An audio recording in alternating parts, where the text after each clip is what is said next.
Hi, all. These are generally conversations between adults after the children have left the table. The language can be spicy, and the subjects can get saucy. So, if you're ready, this is the Southern Fork. Unscripted chats with some of the most interesting culinary voices in the American South. This region is one of the country's vacation and retirement playgrounds. But beyond the warm weather and beautiful scenery, there's a rich culture steeped in community and often dark and complicated history, and plenty of innovation among the tradition. I'm Stephanie Burt, and I've spent a career covering this region for magazines, newspapers, and websites. And to me, the best introduction to the American South is through its food culture and the growers and makers who make it delicious. I invite you to come on the road with me from the Appalachian Mountains to the clear waters of the Gulf of Mexico and everywhere in between. I'm always hungry for that next bite, thirsty for the next sip, and ready for the next conversation. Let's dig in.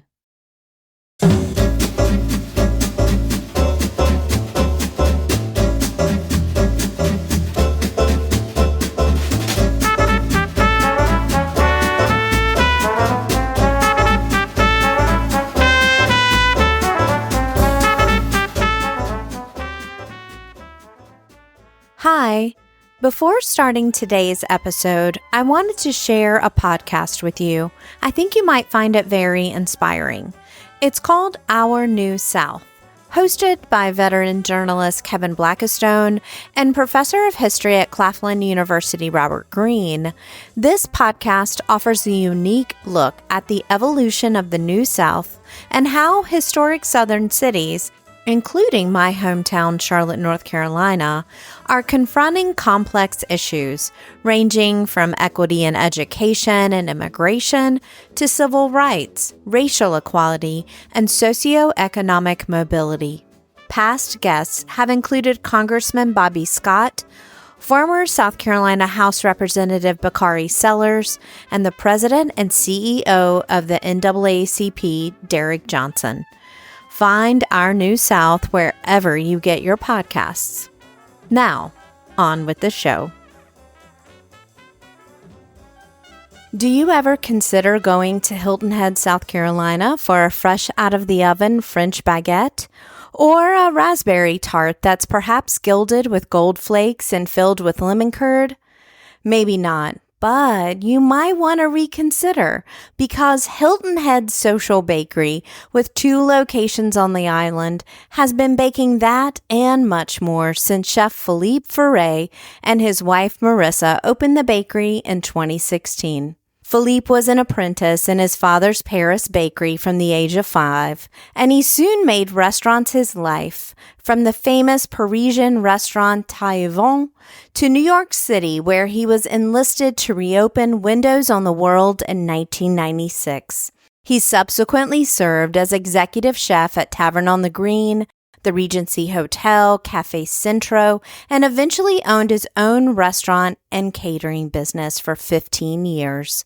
The bakery and his life on Hilton Head seems his most joyous chapter yet, using his father's croissant recipe and also letting his creativity, enthusiasm for new flavor combinations, classic recipes, and the artistry of sugar work fill the pastry cases daily. He's embraced the island life and given up his chef's coat for shorts and t-shirts in the kitchen, but he admits he still dons it for special occasions.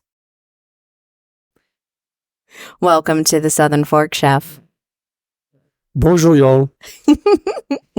Bonjour, y'all. We are here in the middle of a crazy Sunday morning service, and you're so calm. You're in your shorts and your t-shirt. You're back here. You've got a whole crew working. I just walked through throngs of people that gave me the evil eye when I cut in line.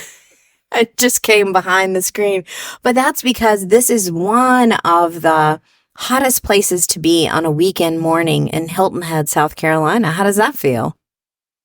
Well, the weekend start on Monday over here. Yes. So it's an everyday weekend because everybody that comes here really enjoyed everything that the island has to offer, from beaches to golf to tennis to, of course, you cannot start a beautiful day without having a great breakfast.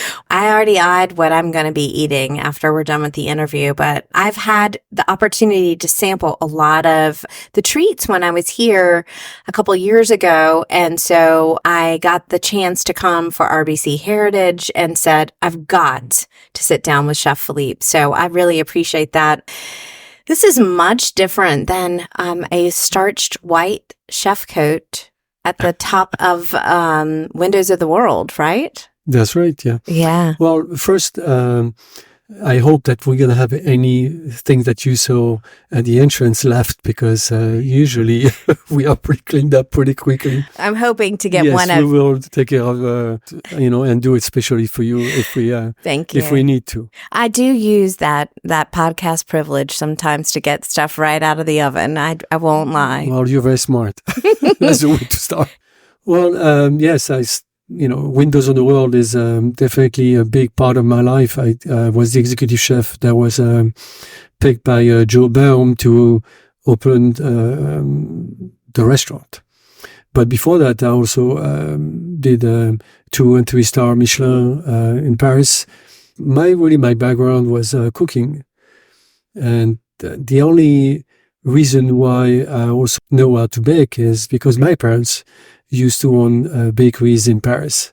So I really learned baking before I learned cooking, and it's a pretty messed up thing altogether because, to be honest, I didn't like it originally when friends of mine that were pastry chefs tells me that I bake like a chef.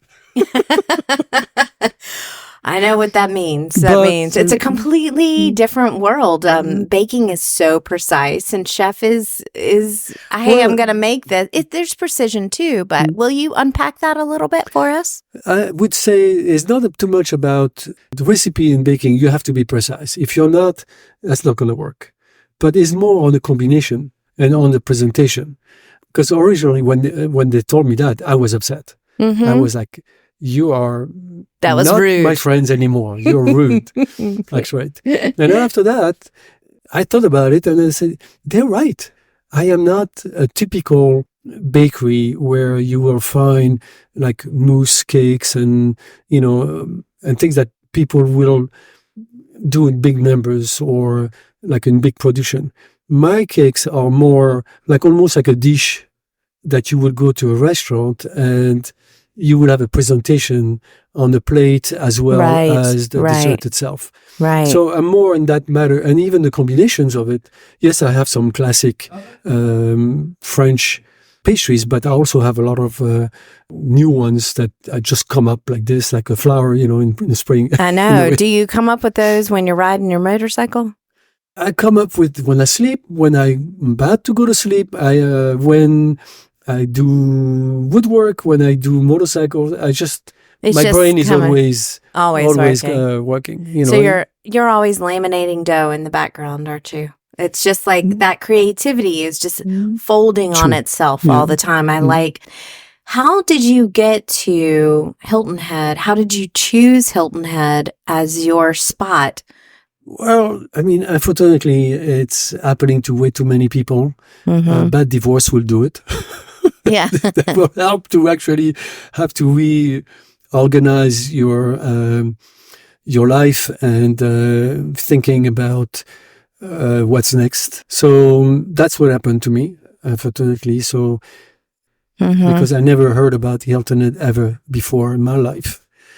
I was looking to relocate, and a broker responded to one of my emails, and he was from here. Real estate broker. A real estate broker, yeah. And then he says that, do you know anything about Hilton? And I'm like, absolutely not. I don't even know where it is. But the idea of being an island, you're you're going in the right direction. That's right. Yeah.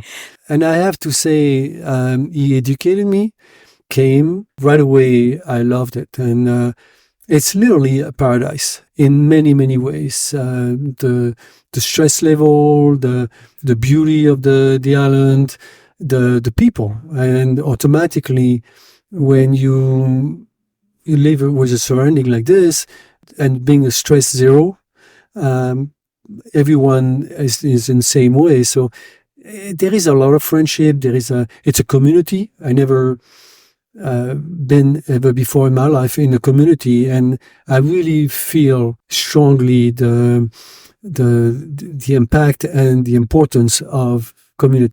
We definitely, my wife and I, were embraced right away. We opened in October, a week before the Hurricane Matthew. Wow. We didn't know anyone on the island, literally no one. People were just packing up whatever they could to get out of here. And they were asking us if we would be leaving. We would be like, leaving where? We just arrived, we just opened. What's going on? And they're like, well, there is a hurricane coming right onto the island, and everybody is evacuating the island. We're like, no. I mean, we put every single pennies that we have left on this place. We're not going anywhere. So we stayed, and the morning after the hurricane, that was a doozy of a hurricane too, Chef. Oh yeah. That was. Was that your first hurricane? Yep, and I hope the last. Yeah.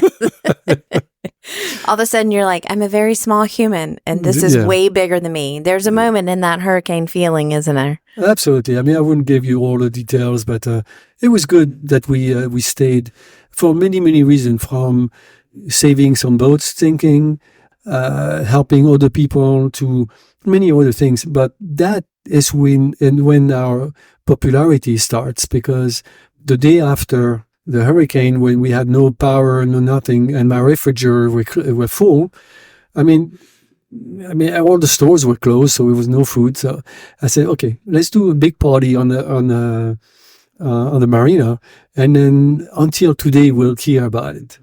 So that's when it started, in a way. Yeah, I mean, I would be your friend if you threw a marina party after a hurricane on your first week. I mean, yes, that sounds super fun. Well, I had a business, so I said, you know what, let's not get all this spoiled, and let's use it. That's part of what the island is. You know, everyone in this island is supporting a charity or supporting something. So that lives on the island. So we're really part of the community, that many of the places that, you know, and that's part of the reason that it was explained to me that chain restaurants don't make it, is because they don't have that luxury of being able to do what we do, which is being part of the community. That's a good point.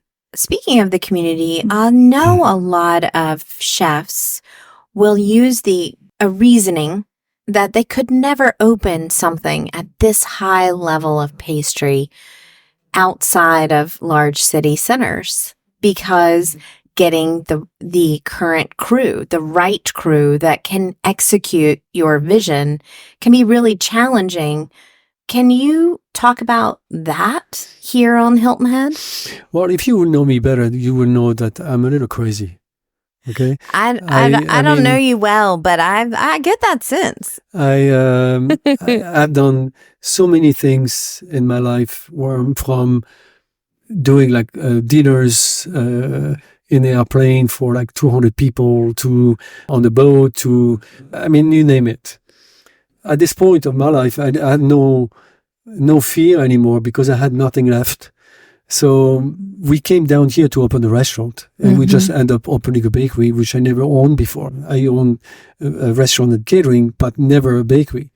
So that shows that was number one. That's right. So there was no plan. There was no plan. When we opened it, the first store, which is the one on the marina, we had my wife in the front and me in the back. And I was doing 3 pastries at a time, you know, maybe 6 different. Yes, a lot of people said that you're never going to make it, because people are used to more like chain baked goods and so on and so forth. But I'm sorry to come back to the community, but that community over here are made of people that were educated. They've been traveling, they've been, all around the world. They've been in big cities for most, and they have diverse palates. Yes, they are the one that really, when enough people think about island, beaches, and golf and tennis, there is way more on this island than just that. So how did you find help? Because you've got a full staff back here. I don't find them, just I train them. They work hard. They see the importance of learning and the opportunity of learning what we do. And I have a great crew. They work hard. They just right next to me. No one complains about. It's a great environment, and there's no stress. Well, I love that. I love that you're so calm. I've known a lot of pastry chefs in my life, and I wouldn't really use the word calm very often with pastry chefs. So one of the things, you can say chefs in general. I would say chefs in general. I'm generalizing. I'm generalizing just to pick on you a little bit. You mentioned that one thing that is extremely important here is that I didn't know that I will do a French pastry shop, Right. That was not my idea. My idea was really to do some pastries that I could open the restaurant after and provide the pastries to my restaurant, which never happened. Thank God. This is nicer. Yeah, it's much better. It's a better life. Yeah. But so not knowing anyone, I on the island, I said, what people are going to remember, words that are going to remember to find us. So number one is the name of the island, which is Hilton Head. Right. 7-8 years ago now, social media was really becoming important to everyone. So I used the word social and bakery. So and it's very social out there. People are packed in like sardines. Yes, it works out. It really works out. But originally, it was not really the concept was really that I was trying to find words that was easy to remember, that sound the same in French or in English, that fits who we are, like you just mentioned it so well yourself, that we are very social people. Yes. So it really worked out a lot for the island and for us. And most of all, to answer the question that you asked me, we are not a French bakery. We are not Italian bakery. We are not nothing of this. We are Hilton Head Bakery. So we are the bakery of Hilton Head. Well, I've really been talking a lot this season about authentic. This is a very big buzzword in my industry, is authentic. And I think that that's a dangerous, loaded word, right? An authentic French bakery. It's authentic to you, Chef Philippe. It's not authentic to some ideal. It is a combination of your background, your history, the combination of your sourcing and response to Hilton Head, right? So it is a unique, one-of-a-kind place. And to me, that's the kind of authenticity that I really try to showcase on the Southern Fork. And because it is a combination of your background as a chef and you're growing up in Paris as a kid of a bakery. You're absolutely right. You're 100% right. It's just a perception of everything I learned in my life. Right. And from my dad, working with him as a young kid, to what I've done after that, and ideas, because as a chef, you're forced to come up with specials, to always, you have to have specials for everybody at night. And so all my life I was forced to come up with things. And that's part of what it is now, is just that I take this and that and that, and then I come up with something, and there we go, Yeah. And it's it's really a lot of fun business. The beauty, I came in this country in 1987, and I saw the evolution of America. And at that time, it was not that many 3-star Michelin or 3-star restaurants. It was a lot of mom and pop, and and I saw in 20 years, 30 years, more 20 years after, when I came, the evolution of the restaurants that American talented chefs picked up on, as well as wine. Like, for example, when I came, I was like shocked by seeing people sitting at the table and drink cocktails with their food. I mean, I know what I You're learned. like, cannot be happening. That's not what I learned. So I see in baking the same thing happening now. Oh, right. When I came, my dad came with me and he saw those big, huge cakes that were like monster cakes, like in all different layers, with the wedding, different colors. like a wedding cake. Yes. Yeah. He's like, you're not going to stay here. No. You come back with me. Yeah. Your dad's like, this is not the place for you, son. That's right. Well, I want to ask you a theoretical question, because I know that baking is really, like you're saying, has evolved so much, and our palate has evolved so much as Americans. But baking has really captured our imagination, our creative imagination too. And it's something that you came back around to later in life. What do you find satisfying about dough and baking? Well, it's an approach. Okay. I mean, I am not a big eater. You say, in English that says never trust a skinny chef. Okay. Well, never trust a skinny pastry chef either. So, no, it's more an approach. I love what I do. I love the creation, but I'm not a big eater. So I am not going to be throwing into my mouth every day, all day long. I'm going to use that term. That's a good translation. I'm not going to be throwing it into my mouth all day. It's more like a reflection on the palate itself. The degustation of the palate, the experience that you have when you do eat something. So desserts is really the last touch and the last opportunity that you have when someone had a great meal. You just don't want to just eat a big block of sugar and cream that you most of the time don't even finish it because it's too sweet. My approach to that is really texture, flavors, and taste.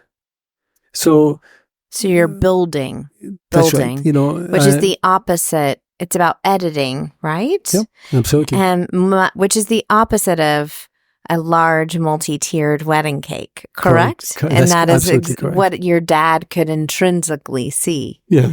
I love it. I love the aesthetic that you have in your pastries here and your desserts, your whole program. And I also love, if it's okay for me to say, the whimsy of there's going to be something. If I feel like there's going to be something, like I want to try this, and there might be one pan of it, and people are just like, ooh, what is that? There's not a big wall between you and the guest, because they're interacting with you. They might only be here for a week, or maybe they're local, or maybe they come often.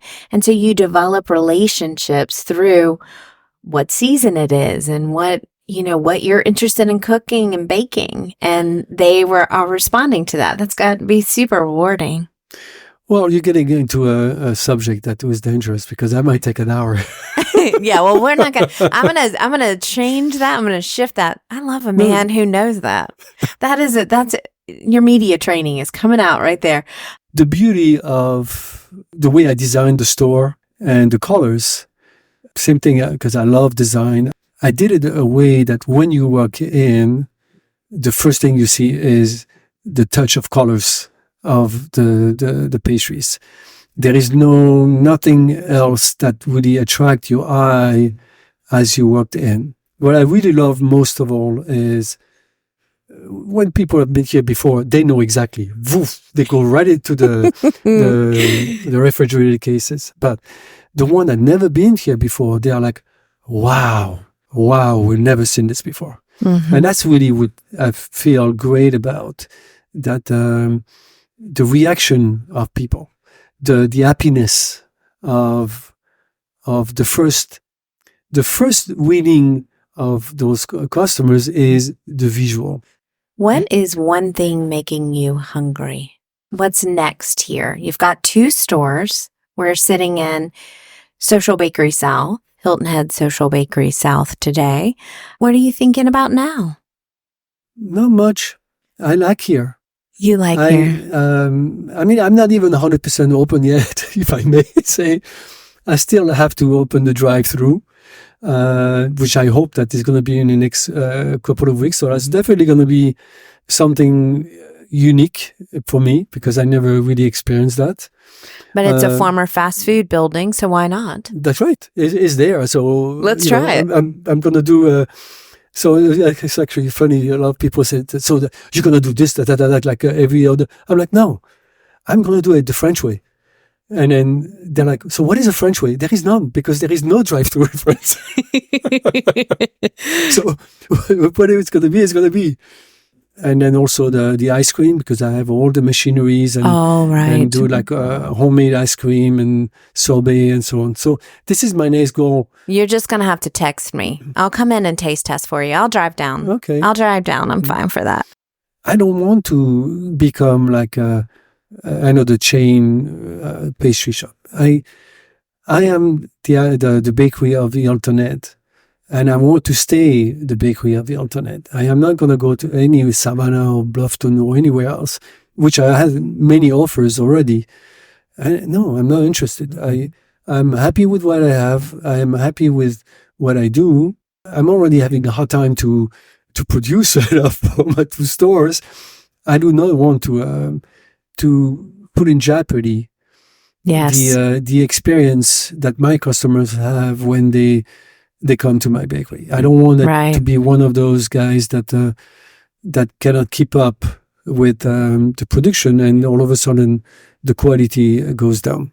What is one aspect of this job that really meshes with the natural piece of your innate personality? Creation. Mm-hmm. From, like, for example, tomorrow I'm starting to prepare for a wedding cake where I need to do sugar work. I love that.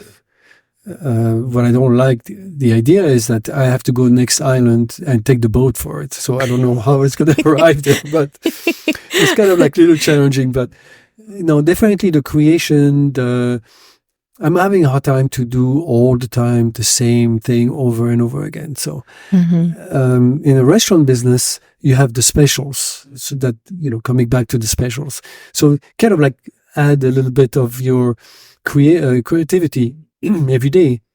In baking, there is no menu. It's really whatever that is on refrigerator cases. So it's what it is. It's what you see. So every day, we bring new things, and on the slower season, between 25 to 35 different pastries. On the busy season, it goes between 35 to 45 different ones, not including the breakfast, just the pastry. So a lot of people describe it as jewelries. Like if you go to the jewelry store, yes, and they describe us as such. Yes. Well, the best pastry shops feel like jewels, don't they? What is one thing keeping you up at night? Not much, because I'm so tired. I just, before I hit the pillow, I'm already sleeping. I love it. I used to have that in New York because the anxiety of always being an hour too short. Over here, I don't have this. Nothing really keeps me awake at night. Love it. No chance.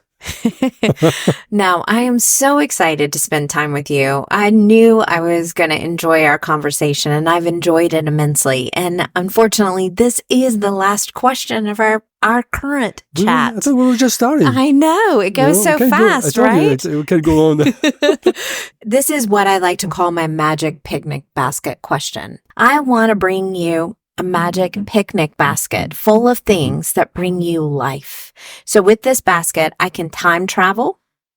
I can go back and ask anybody to make one more bite of something you really wish. I can source for you, and I can cook a little bit, though you probably don't need my pimento cheese. I would love to just put some things in that basket. I know it shifts and changes with seasons and days and what is in your mind today, what you're craving. Mm-hmm. So just let me know, what can I put in that basket for you? I was born in Normandy, where the D-Day happened, where the harbor was built overnight, and all my family is in farming. I grew up with apple.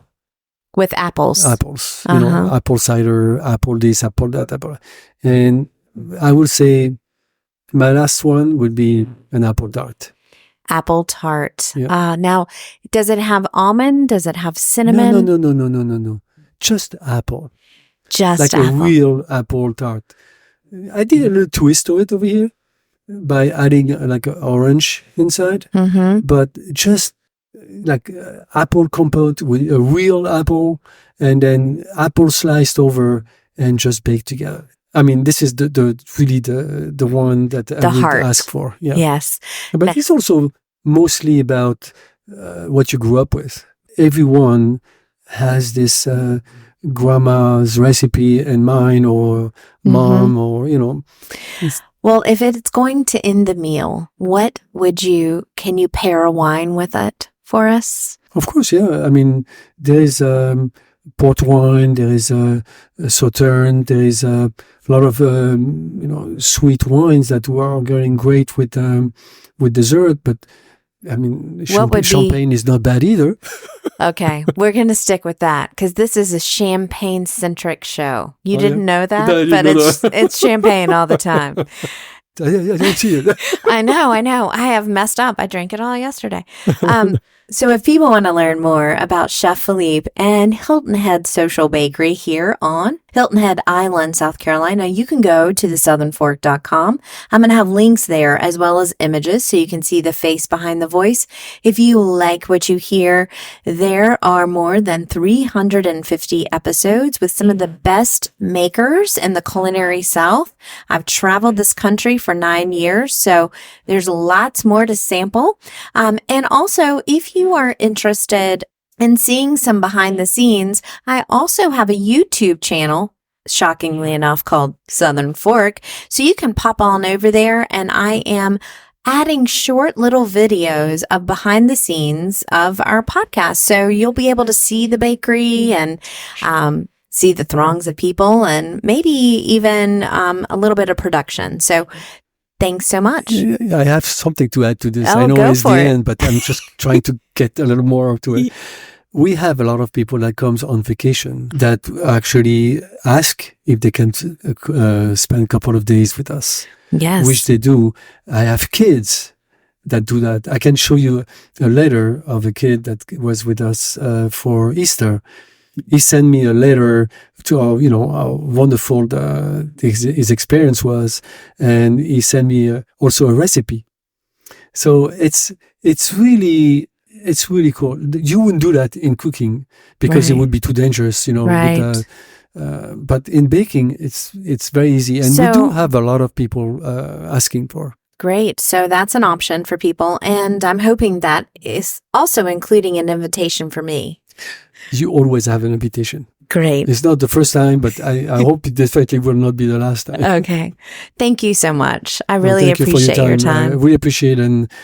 And eating sweets always give you a smile. That's right. Thanks so much. Hello and welcome to Talking with My Mouth Full. I've been fortunate enough to stay a couple of times when I'm on Hilton Head at the Sonesta Resort. I have really, really enjoyed exploring the island from this property, from this hotel property. It looks like that was originally built in the 1980s, just kind of has that Hilton Head 80s look, but it has been completely redone. It's beachfront, it's convenient, and the things that I really love about it, they have hardwood floor in the room, so everything feels cool and clean. The beds are super comfortable. There are multiple pools. There's a bigger pool and then a smaller pool and a hot tub, and it's beachfront. It's just a really comfortable place. For me, I've really enjoyed being able to, in the morning, run off a few calories before I put more, as Chef Philippe says I throw more food into my body. I run off a few calories on the beach. It's just steps away. It's a beautiful wide portion of the beach.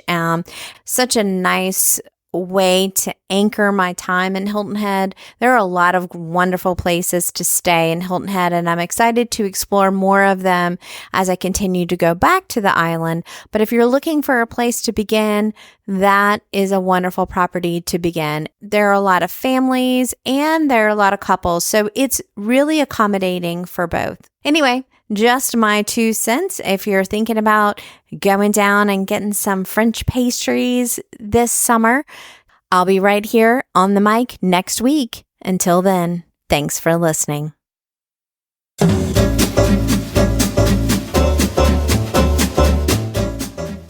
You've been listening to The Southern Fork. I can't wait to bring you more culinary conversations, but in the meantime, I have one question. Are you gonna eat all that?